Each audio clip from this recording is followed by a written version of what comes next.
बिस्मिल्लाहिर्रहमानिर्रहीम। अस्सलाम वालेकुम dear listeners, dear viewers, this is Umar Raza. आज हम पढ़ेंगे फ़िज़िक्स का हमारा टॉपिक है कॉलम्स लॉ। अब देखिए, कॉलम्स लॉ की पहले हम डेफिनेशन को डिस्कस करते हैं, फिर उसकी डेरिवेशन को मैं समझाता हूँ। अब देखिए, इसकी डेफिनेशन है हमारे पास द फोर्स ऑफ अट्रैक्शन और रिपल्शन।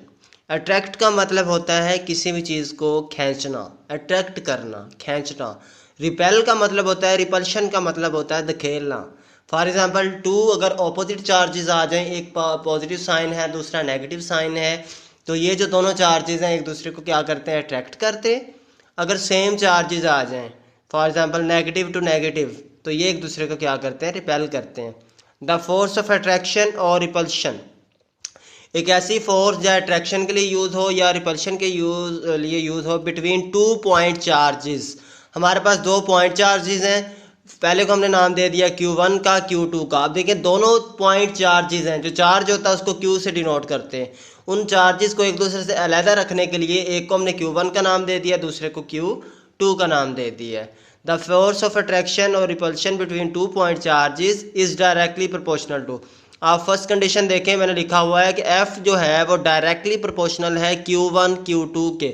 मतलब आपकी फोर्स, F का मतलब है फोर्स ऑफ अट्रैक्शन या repulsion.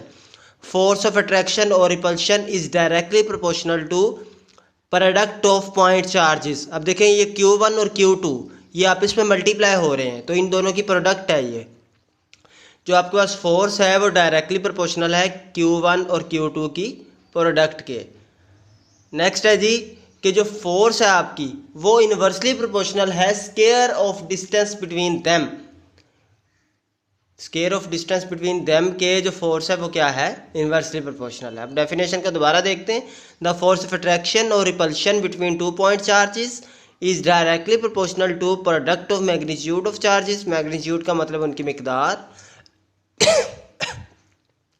And inversely proportional to square of the distance between them, कि उन पॉइंट चार्जेस का एक दूसरे से जो डिस्टेंस है उसका स्क्वायर लेके जो चीज़ बनेगी वो इनवर्सली प्रोपोर्शनल है किसके, फोर्स के। अगर हम इन दोनों चीज़ों को कंपेयर करें, कंपेयर इक्वेशन 1 और 2 को, अब देखें जो आपके पास F है वो F के इक्वल है। अगर F के इक्वल है तो F इज इक्वल, अब देखें उसके बाद जाके हमने प्रोपोर्शनैलिटी का साइन ख़त्म करना है। ये जो दोनों फोर्सेज हैं इनको कंबाइन करना है। इन दोनों फोर्सेज को कंबाइन करने के लिए हमारे पास जो फॉर्म बनेगी वो बनेगी F directly proportional to Q1 Q2 over R square. क्या फॉर्म बनेगी, F directly proportional to Q1 Q2 over R square. Directly proportional का जो प्रोपोर्शनैलिटी का साइन है उसको ख़त्म करने के लिए हमने प्रोपोर्शनैलिटी कांस्टेंट लगाना है, जिसको हम क्या कहते हैं, K। तो क्या बन जाएगा, F इज इक्वल टू के Q1 Q2 over R square. इसमें जो F है वो हमारी फोर्स है, फोर्स ऑफ अट्रैक्शन या रिपल्शन।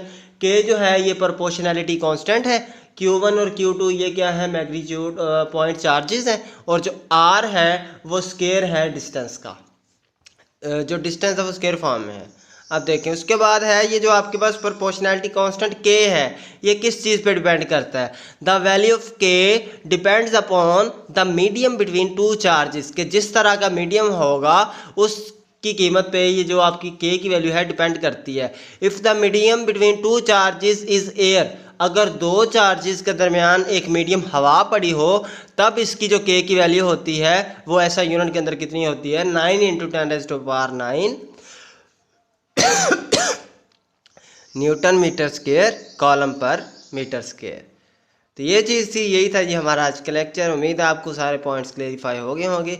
किसी भी चीज़ में अगर आपको मसला हो तो आप पूछ सकते हैं। अपना ख्याल रखिएगा। अल्लाह हाफिज़।